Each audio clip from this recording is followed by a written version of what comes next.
നീയൊക്കെ എന്തിനാ പഠിക്കണേന്ന്. അപ്പുകുട്ടൻ വിചാരിക്കുന്നത് ഇതെല്ലാം കറക്റ്റ് ആണെന്ന്.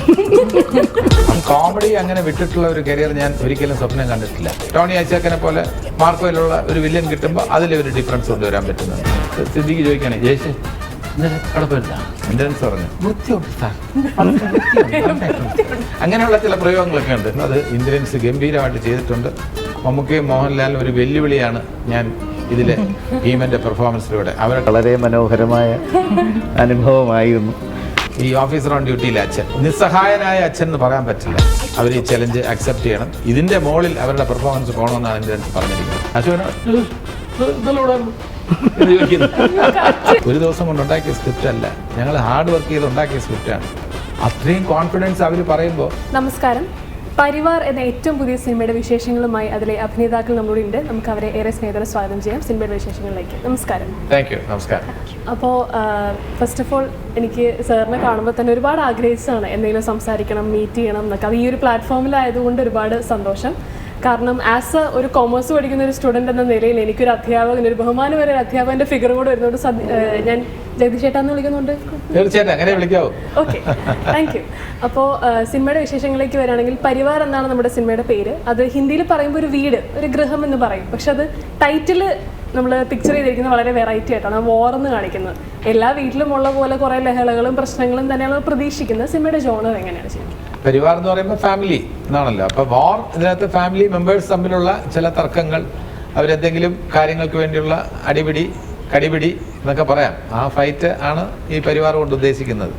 സാധാരണഗതിയിൽ ഒരു കുടുംബത്തിൽ ഇങ്ങനെയുള്ള ഈ സ്പർദ്ധ അല്ലെങ്കിൽ ഫൈറ്റൊക്കെ നടക്കുന്നത് ചിലപ്പം അമ്മായിയമ്മ മരുമകൾ പോരായിരിക്കാം, ചില സ്ഥലത്ത് സ്വത്തിന് വേണ്ടിയുള്ള വഴക്കായിരിക്കാം. ഇവിടെ ഏതെങ്കിലും ഒരു സ്പെസിഫിക് റീസൺ എന്ന് പറയാൻ പറ്റില്ല. ഒരു പോയിന്റ് വെച്ച് പറയുകയാണെന്നുണ്ടെങ്കിൽ ഒരു പ്രഷ്യസ് ആയിട്ടുള്ള ഒരു വസ്തുവിന് വേണ്ടിയുള്ള ഒരു കടിപിടിയാണെന്ന് വേണമെങ്കിൽ പറയാം. ഐ ഗെസ് ദാറ്റ് വസ്തു ഈസ് ദി റിംഗ്. കാരണം ആ ഒരു ടൈറ്റിലുള്ള റിംഗ് കണ്ടു. Yes, you guessed it right. അതിന്റെ ഈ പോസ്റ്ററിൽ തന്നെ, പരിവാറിൽ തന്നെ ഒരു മോതിരം തിളങ്ങുന്നുണ്ട്. ആ മോതിരത്തിന് ചരിത്രപരമായ ഒരു വാല്യൂ ഉണ്ട്. ആ വാല്യൂ ഉള്ള ഒരു മോതിരം കുടുംബാംഗങ്ങൾക്ക്, ഇപ്പൊ നമുക്ക് നമ്മുടെ അച്ഛനാണ് ആ മോതിരം കിട്ടിയിട്ടുള്ളതെങ്കിൽ അതിന്റെ അവകാശം ഈ മക്കളെല്ലാം തന്നെ അതിനുവേണ്ടി ഫൈറ്റ് ചെയ്യും, ഇല്ലേ? ഇവിടെ അങ്ങനെ ഫൈറ്റ് ചെയ്യുന്നതിൽ ഒതുങ്ങി നിൽക്കുന്നില്ല. ഈ ഫൈറ്റ് ചെയ്യുന്നതിന്റെ പിന്നിലുള്ള രസങ്ങൾ, അതാണ് ഈ സിനിമ. ഫൈറ്റ് അല്ല, ഈ ഫൈറ്റിന്റെ പിന്നിലുള്ള രസങ്ങളാണ് പരിവാർ കൊണ്ട് സംവിധായകർ ഉദ്ദേശിക്കുന്നത്.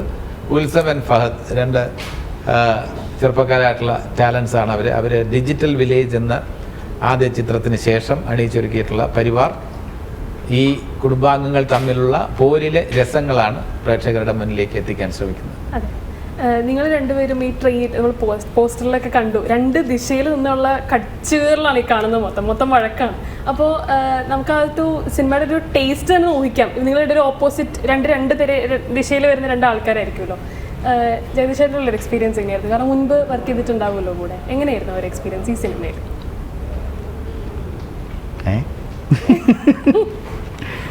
ഞങ്ങൾ പോസ്റ്ററുകളിൽ കടിച്ചു കയറുന്നു എന്ന്, ഞങ്ങൾ സഹോദരന്മാരായിട്ടാണ് സിനിമയിൽ അഭിനയിച്ചേക്കുന്നത്. അകുലനും സഹദേവനുമാണ് ഞങ്ങളുടെ ക്യാരക്ടറിൻ്റെ പേരുകൾ. ഞങ്ങൾ തമ്മിലാണ് ഏറ്റവും കൂടുതൽ അടുപ്പവും ഏറ്റവും കൂടുതൽ അണ്ടർസ്റ്റാൻഡിങ്ങും ഉള്ളത്. ഏറ്റവും കൂടുതൽ വഴക്കുണ്ടാവുന്നതും ഞങ്ങൾ തമ്മിലാണ്. അപ്പോൾ അതിനകത്ത് ഒന്ന് രണ്ട് ഗ്ലിംസുകളാണ് ഈ പോസ്റ്ററിൽ വന്നിട്ടുള്ളത്.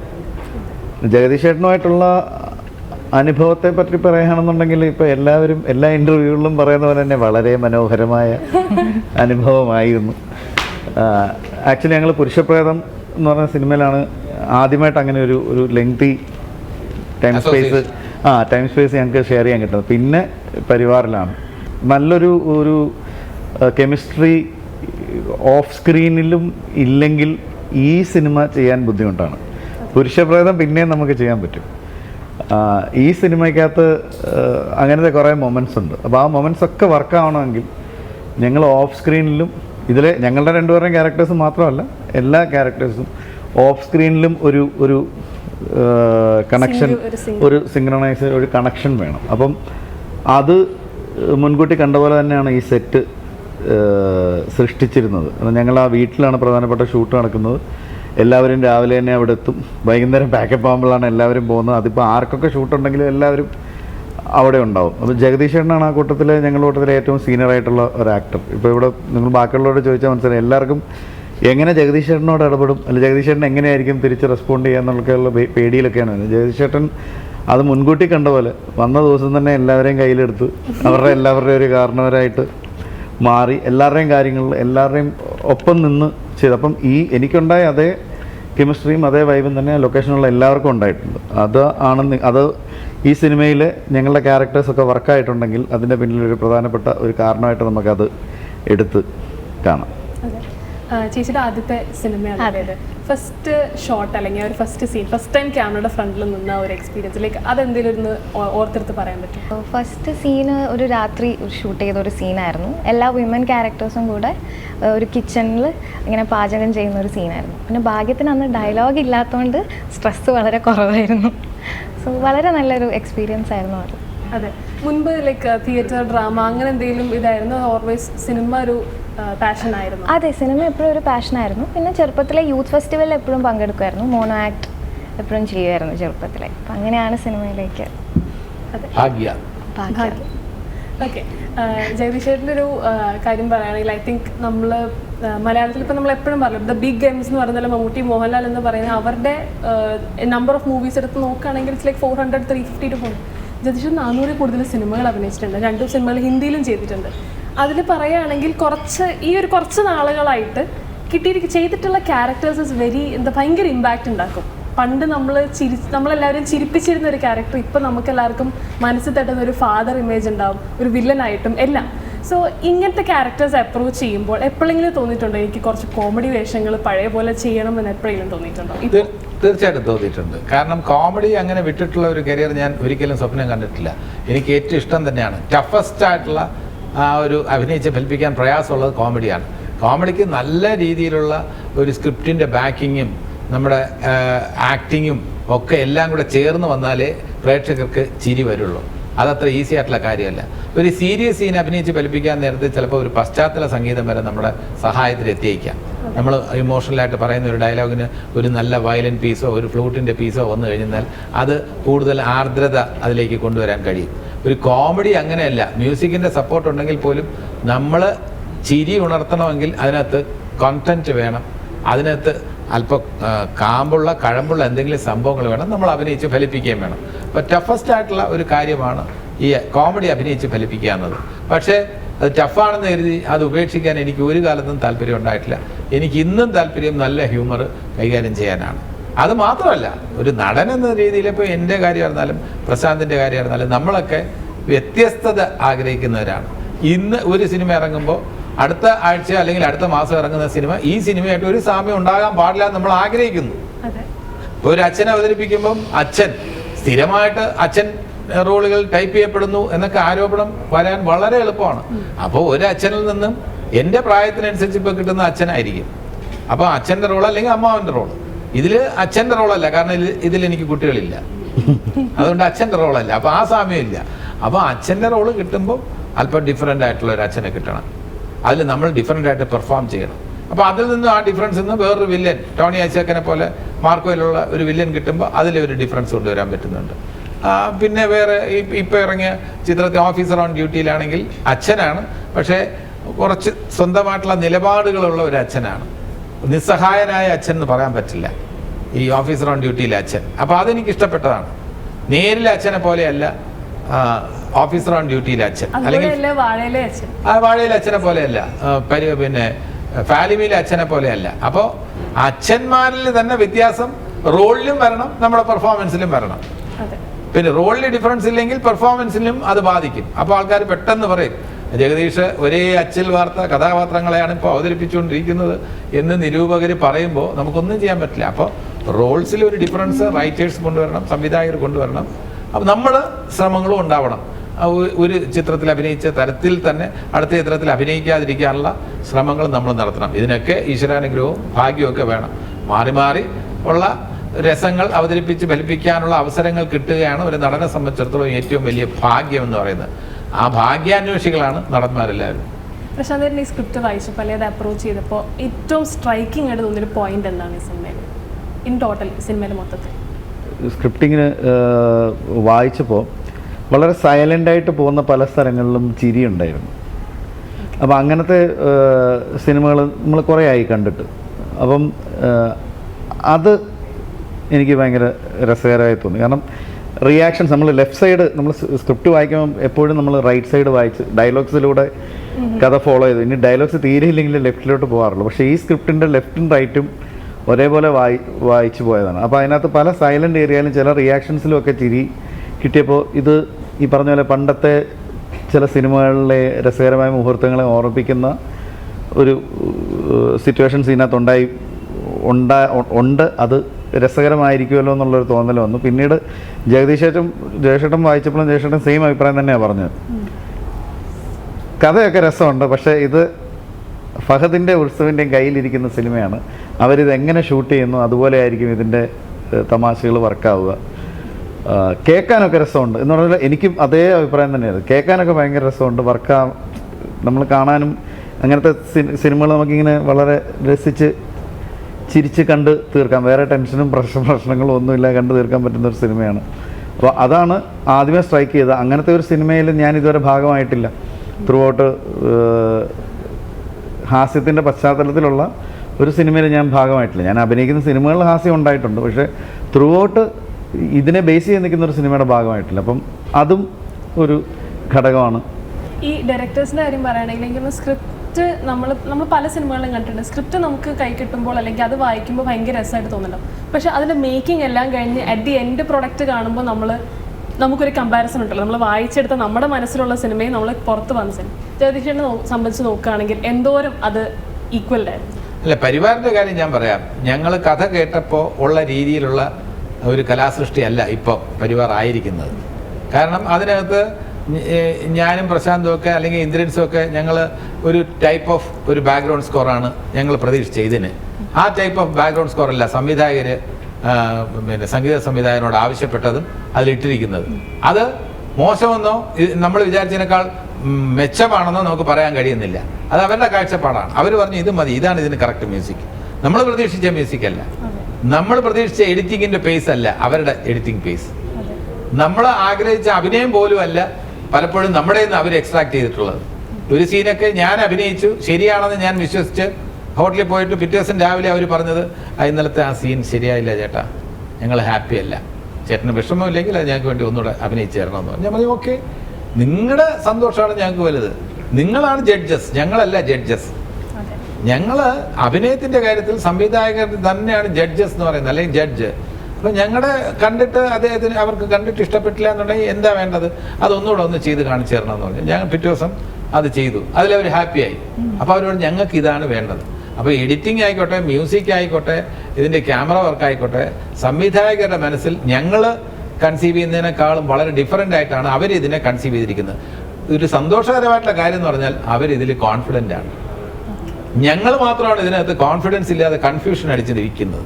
അപ്പോൾ ഞങ്ങൾ കൺഫ്യൂഷൻ അടിച്ച് ഇത് മ്യൂസിക് ഇത് മതിയോ, ഇത്ര ഹ്യൂമർ കുറച്ചുകൂടെ കയറ്റണ്ടേ, ഒരു പ്രശ്നം വേണ്ട ചേട്ടാ, ധൈര്യമായിട്ട് ഞങ്ങൾക്ക് വിട്ടു തന്നേക്ക്, ഞങ്ങൾ ഡയറക്ടേഴ്സാണ്, ഞങ്ങൾ പറയുന്നു ഇത് മതി, എഡിറ്റിംഗ് കുറച്ചുകൂടെ ഫാസ്റ്റ് ആവണ്ടേ. നോ വേ.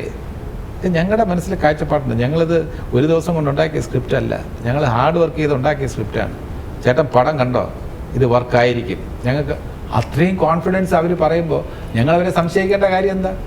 അപ്പൊ നിങ്ങൾക്കായിട്ട് അങ്ങനെ ഇൻപുട്സ് ഒന്നും അങ്ങനെ കാര്യമായിട്ടുണ്ടായിരുന്നു? അയ്യോ, ഞങ്ങൾക്ക് ഞങ്ങളുടേതായിട്ടുള്ള ഇംപ്രവൈസേഷനുള്ള ഒരു സ്കോപ്പ് അതിനകത്ത് അവർ തന്നിട്ടില്ല. അവർ തന്നെ അവർ പറയുന്ന രീതിയിൽ ഞങ്ങളെ കൊണ്ട് ചെയ്യിച്ചിട്ടുണ്ട്. അതിൽ അവർ ഹാപ്പിയാണെന്ന് അറിയുന്നതിലാണ് ഞങ്ങൾ ഹാപ്പി. അവർ ഹാപ്പിയാണ്. അവർ ഓക്കെ അല്ലാത്ത ഒരു ഷോട്ട് അവർ ഓക്കെ വെച്ചിട്ടില്ല, ഞങ്ങളെ വിട്ട് വീണ്ടും എടുപ്പിച്ചിട്ടുണ്ട്. അവർ ഹാപ്പിയായിട്ട്. അതിൽ ജഡ്ജ്മെന്റ് നമുക്ക് അറിയില്ല ഈ പാറ്റേൺ ഓഫ് ഹ്യൂമർ ആണോ എന്നുള്ള. ഇപ്പൊ എപ്പോഴും നമ്മൾ പുതുമയാണ് ജനം അക്സെപ്റ്റ് ചെയ്യുന്നത്. ഇത് അവർ പുതുമയായിട്ട് അവതരിപ്പിക്കുന്ന കുറെ കാര്യങ്ങളുണ്ട്. അതിനെക്കുറിച്ചുള്ള ജഡ്ജ്മെന്റ് എനിക്കില്ല, അല്ലെങ്കിൽ ഇന്ദ്രൻസിനില്ല, പ്രശാന്തിനും ഇല്ല. ഞങ്ങൾക്കൊന്നും പറയാൻ പറ്റുന്നില്ല. അതെല്ലാം ഒരു ഡിഫറൻസിലാണ് അവർ കൊണ്ടുപോയിരിക്കുന്നത്.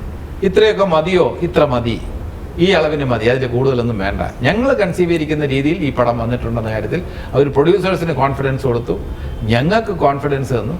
അപ്പോൾ ഞങ്ങൾ സ്വാഭാവികമായിട്ടും അവരെ വിശ്വസിച്ച് മുന്നോട്ട് പോവാണ്. അതാണ് ഞങ്ങൾ കോൺഫിഡൻ്റ് ആയിട്ട് ഇവിടെ ഈ പ്രൊമോഷൻ ഇങ്ങനെ ഇരിക്കുന്നത്. അവരുടെ വിശ്വാസത്തിലും അവരുടെ ബലത്തിലുമാണ് അവരെ ഇങ്ങനെ ഫ്രണ്ടിൽ നിർത്തിയിരിക്കുകയാണ് ഞങ്ങൾ. പിന്നെ മറ്റ് ജോണറുകൾ പോലല്ല തമാശ സിനിമകൾ നമുക്ക് ഒരിക്കലും ജഡ്ജ് ചെയ്യാൻ പറ്റില്ല.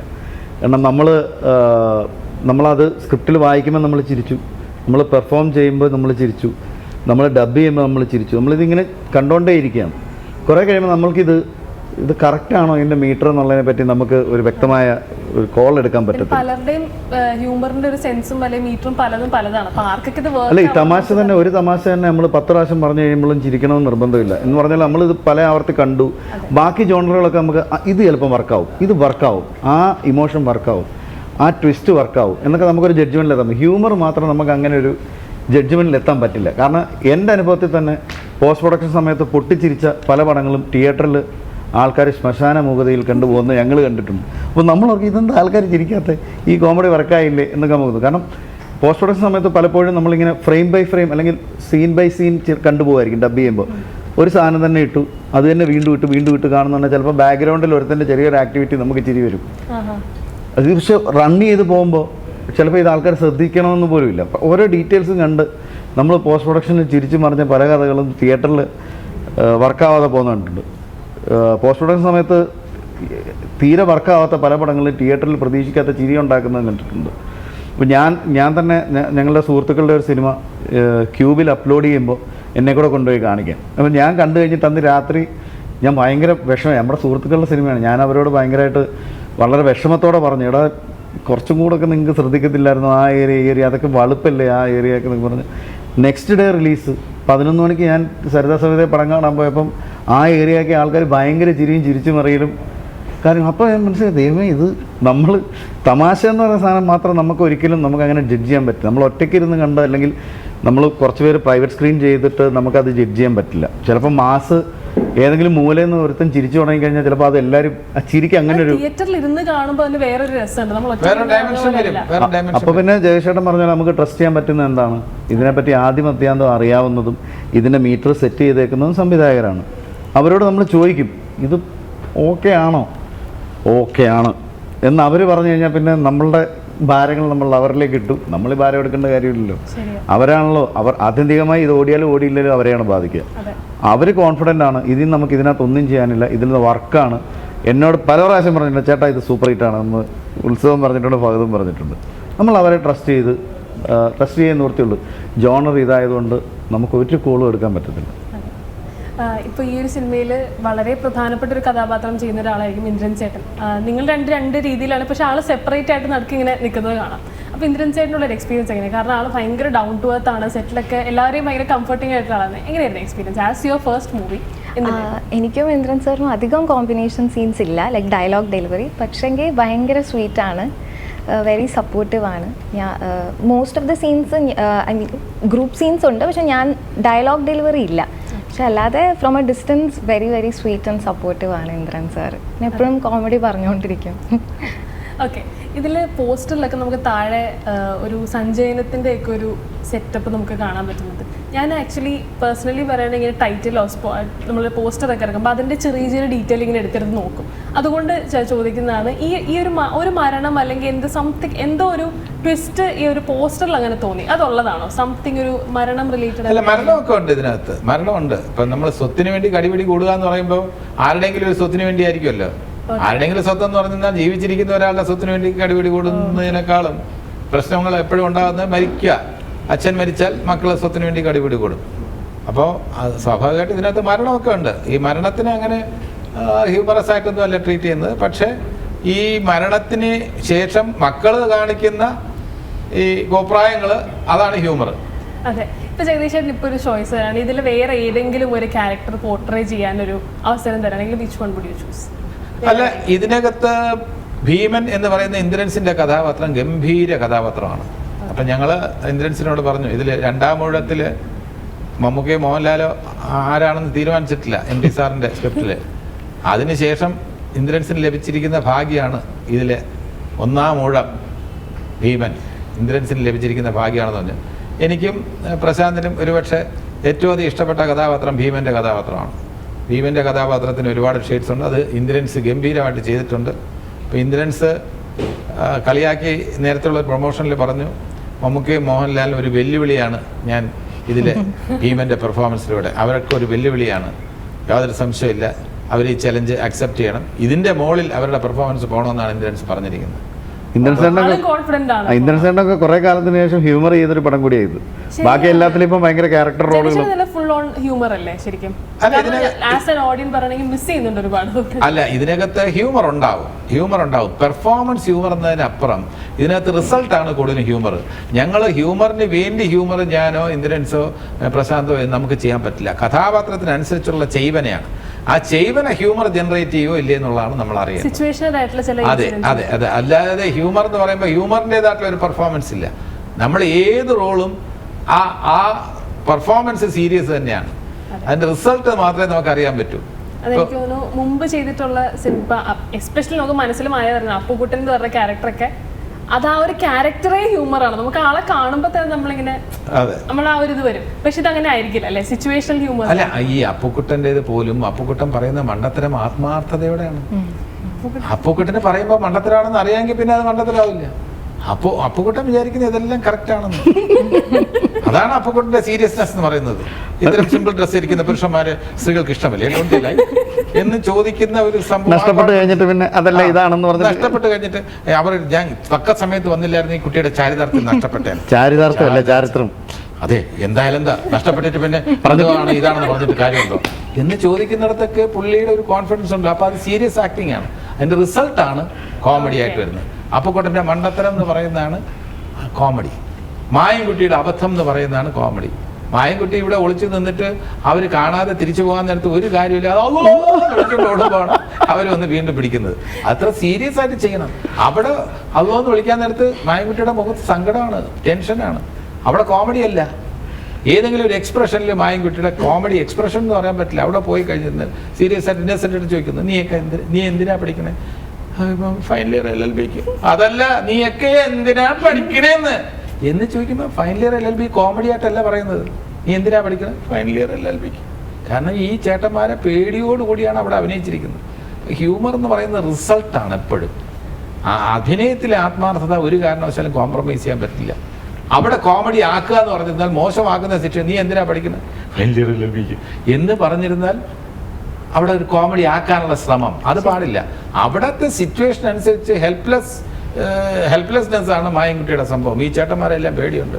അപ്പോൾ ആ മുഖത്ത് തന്നെ ഫൈനൽ ഇയർ LLBക്ക് എന്ന് പറയുന്ന ആ എക്സ്പ്രഷൻ നമ്മൾ കോമഡി എക്സ്പ്രഷൻ കൊണ്ടുവരാൻ പറ്റുമോ?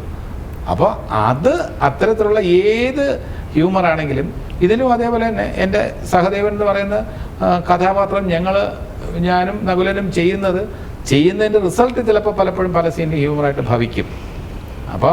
അപ്പോൾ അതുകൊണ്ട് തന്നെ ഹ്യൂമറസ് ക്യാരക്ടറായിട്ട് അത് മാറും. നമ്മുടെ റിസൾട്ട് ഹ്യൂമർ ആകുമ്പോൾ അത് ഹ്യൂമറസ് ക്യാരക്ടറായിട്ട് മാറും. ഹ്യൂമറസ് പെർഫോമൻസ് എന്നൊന്നും ഇല്ലാന്നേ ഞാൻ പറയുള്ളൂ. എനിക്ക് ജഗദീശേട്ടൻ സംസാരിക്കുമ്പോഴുള്ള സ്റ്റോറി ടെല്ലിംഗ് ആണ്. അതായത് എല്ലാവരെയും കാണിക്കും.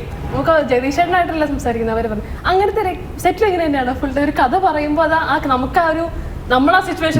നല്ല മിമിക്രി ആർട്ടിസ്റ്റ് ആണ് ആക്ച്വലി. ഓരോരുത്തരും പറയുന്ന രീതിയിൽ ജയശേഖരന് പറയാൻ പറ്റും. പക്ഷെ ജയശേഖരൻ അത് തിരിച്ചറിയുന്നുണ്ടോന്ന് എനിക്ക് അറിഞ്ഞൂടാ. അല്ല, അത് ഞാൻ ഒബ്സർവ് ചെയ്യാറുണ്ട്. ഓരോ കാര്യങ്ങൾ ഓരോരുത്തരും പറയുമ്പം അവരെ കൂടുതലായിട്ട് ഒബ്സർവ് ചെയ്തിട്ട് അവരെ നമ്മളെ മനസ്സിൽ പതിച്ചിട്ട് ഓരോ കാര്യങ്ങളും നമ്മുടെ മനസ്സിൽ വരും. അപ്പോൾ ഓരോരുത്തരും ഇപ്പം നമ്മൾ മിമിക്രി ആയിട്ട് ഞാൻ അവതരിപ്പിക്കാറില്ല എങ്കിൽ പോലും ഓരോരുത്തരും ഇപ്പം മുകേഷിൻ്റെ അടുത്ത് സംസാരിക്കുന്ന രീതിയിലാണെങ്കിൽ എന്താടി എവിടെയായിരുന്നടി എന്ന് ചോദിക്കുന്ന വരും ഉടൻ തന്നെ. ജയ്ഷേ സിദ്ദിഖ് ചോദിക്കുകയാണെ ജയ്ഷേ ഇന്നലെ അവിടെ പോയിരുന്നാ എന്ന് ചോദിക്കുന്നത് സിദ്ദിഖിന്റെ സംസാരം. അശോകൻ എന്ന് ചോദിക്കുന്നത്. അതെനിക്ക് തോന്നുന്നു പറയുന്നത് നമ്മൾ സ്ക്രീനിൽ കാണുന്ന ആൾക്കാരല്ല യൂഷ്വലി. അപ്പൊ അതുകൊണ്ട് ഞാൻ മിമിക്രി കാണിക്കുന്നു എന്ന് അർത്ഥമാക്കണ്ട. അവരുടെയൊക്കെ പരിചയം കൊണ്ടും അടുപ്പം കൊണ്ടും അവരൊക്കെ നമ്മുടെ മനസ്സിലുണ്ട്. അപ്പൊ അങ്ങനെ വരുമ്പോ ഓരോരുത്തരും നമ്മുടെ മനസ്സിൽ അവരെ അനുകരിച്ച് ചിലപ്പോ സംസാരം വരുമ്പോ അതിനനുസരിച്ച്. എന്നെ ഇല്ല, എന്നെ ഇത് വേറെ എവിടെയെങ്കിലും കാണിച്ചിട്ടുണ്ട്. അല്ല, അതിനൊരു ക്യാരക്ടറിസ്റ്റിക് വേണോ? അതെനിക്ക് ഉണ്ടോ എന്ന് എനിക്ക് അറിഞ്ഞുകൂടാ. ഞാൻ അങ്ങനെ ഒരു നമുക്ക് കറക്റ്റ് അതിന് ആ ഒരു പീക്കെത്താനൊരു മനസ്സും നമുക്ക് വേണം. എക്സ്ക്ലൂസീവ് ആയിട്ടുള്ള ചില സാധനങ്ങൾ ഉണ്ടെങ്കിൽ ഇതിനകത്ത് തന്നെ ഞാൻ ഇന്ദ്രൻസിനെ വിളിച്ചു വെച്ചു. ഇന്ദ്രൻസ് കഥ കേട്ടിട്ട് എങ്ങനെയുണ്ട്? ഇപ്പിച്ചോടെ സാർ, അടുത്ത കാലത്ത് ചെയ്യാൻ പറ്റിയ ഏറ്റവും നല്ല ഒരു വേഷമാണ് സാർ, നന്നായിട്ടുണ്ട് സാർ. എനിക്ക് ഇന്ദ്രൻ ചേട്ടൻ ആക്ച്വലി ഇവിടെ ഇന്റർവ്യൂവിന് ആക്ച്വലി വരേണ്ടതായിരുന്നു. ഭയങ്കര ആഗ്രഹം. കാരണം ആള് ഭയങ്കര ഡൗൺ ടു എർത്ത് ആണ്. എപ്പോൾ നമുക്കറിയാം ഇങ്ങനെ ചിരിച്ചുകൊണ്ട് ഭയങ്കര പ്ലസന്റ് ആയിട്ട് നിൽക്കുന്ന പോലെ. ഈ കഥ നിങ്ങൾ കേട്ട് ഡിസ്കസ് ചെയ്തപ്പോൾ ആളുടെ ഫസ്റ്റ് റിയാക്ഷൻ ഇപ്പം ഈ പറഞ്ഞ സംഭവം തന്നെയായിരുന്നു? അതെ അതെ അതെ അതെ ഇന്ദ്രൻസ് പറഞ്ഞു. ഇന്ദ്രൻസ് ചെയ്തതിന് ശേഷം എല്ലാം കഴിഞ്ഞിട്ട് ഇന്ദ്രൻസ് പറഞ്ഞു വൃത്തിയുണ്ട് സാർ, അങ്ങനെയുള്ള ചില പ്രയോഗങ്ങളൊക്കെ ഉണ്ട്. നന്നായിരിക്കുന്നൊന്നല്ല, നല്ല വൃത്തിയുള്ള കൊച്ചു സിനിമ എന്ന് പറഞ്ഞു. വൃത്തിയുള്ള സിനിമ എന്നൊക്കെ പറയുമ്പോൾ മൂപ്പരോടൊക്കെ അറിയത്തുള്ളൂ എന്താണത്. അതെ, വൃത്തി എന്നുള്ള ക്ലീൻ ആയിട്ടുള്ള സിനിമ, വൃത്തി എന്ന് പറയില്ലേ, അതാണ് പുള്ളിയുടെ പ്രയോഗം. പുള്ളി എൻ്റെ അടുത്ത് പറഞ്ഞ അതാണ്, വൃത്തിയുള്ള കൊച്ചു സിനിമ. അതെ. കൊള്ളാം സാർ. ഓക്കെ, അപ്പോൾ സിനിമ എന്തായാലും ഈ അടുത്ത് തന്നെ നമ്മൾ റിലീസ് ആകാൻ പോവാണ്. നിങ്ങൾ എന്തായാലും വളരെ ഇമ്പോർട്ടൻ്റ് ആയിട്ടുള്ള ഒരുപാട് നല്ല നല്ല ക്യാരക്ടേഴ്സ് ചെയ്തിട്ടുണ്ട്. അപ്പോൾ ഈ സിനിമ എന്തായാലും നല്ലൊരു വിജയമാവട്ടെ എന്ന് പ്രാർത്ഥിക്കുന്നു, ആശംസിക്കുന്നു. Thank you so much. Thank you so much. Flowers smart show ശനി ഞായർ ദിവസങ്ങളിൽ രാത്രി 9:30 ഫ്ലവേഴ്സിൽ.